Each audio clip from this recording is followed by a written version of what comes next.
DMC Bigfoot wrote saying, I was born a Henderson. My biological father was a Henderson, and my mother was a Campbell. However, both of them gave me up for adoption at the age of 3.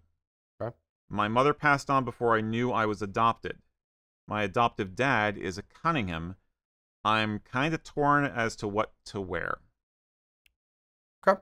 Okay, so he's a dynamic family Yeah. situation. Your family is who you want your family to be, to some degree. If you never knew your mom and never knew your dad, even though they are blood related, if you feel a pull, for lack of a better term, or a hole that you want to, you want that in your life as well, I would not say, don't wear Henderson or don't wear Campbell. However, Erik, what did you say the adoptive father was? Adoptive father is Cunningham. Cunningham. So if your adopted father is a Cunningham, in my mind, he's the one who raised you. He's the one who didn't. I'm going to sound harsh. He wasn't stuck with you as a parent. You weren't his. He chose you. He brought you into his life. He brought you into his family. So if it were me, that is probably the one that I would feel the closest affinity to.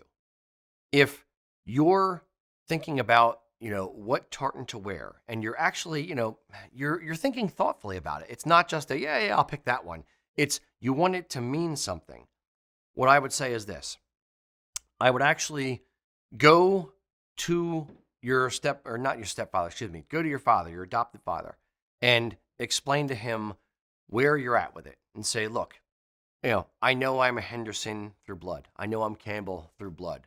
But you, sir, are the one who adopted me. You are the one that raised me. You are the one that taught me to be the man that I am. And I would love if I would wear the Cunningham tartan to honor you and your family and this family that we have together. And explain to him what it means to him or what it means to you. And to some degree, ask his permission to bring him into the decision, because that simple discussion will mean more to him as your father than anything else you could pick. That's what I would say. Good night, folks. Erik, do you have any thoughts? I can't improve on what you said. Not that I'm trying to. No, I think that's bottom line is, I don't know if it's oversharing or not, but I'm in a pagan community, okay, and we have a lot of people who come to our community on a spiritual path where they have been burnt, where they've been hurt, or have been at least unfulfilled, to put it very mildly, by their past, by their family, and they have a rift. And part of what they're doing when they come to us is looking for that, new direction, that family by choice as opposed to family by blood. Yeah, family by intention. And that's kind of a new path forward. And so the way the story is being described here, in a sense, it doesn't ring unfamiliar to me. I'm familiar with that paradigm. It's complicated. It can feel emotionally extremely complicated because of the dynamics involved, because of your knowledge of where you came from, or where your genetic path was, but as opposed to the reality that you live in. And so let yourself have the freedom to explore as you need to. If you feel a pull to wear the other tartans, to wear the Henderson tartan or the Campbell tartan, if you feel bad feelings towards your parents because they gave you up for adoption, remember, this doesn't have to just be about them. It's about a line of hundreds and hundreds of people going back in history. So if you want to consider those tartans because it is a way of emotionally connecting with a long past as opposed to an immediate past, you should feel free to do that too. There's a number of different ways to look at it.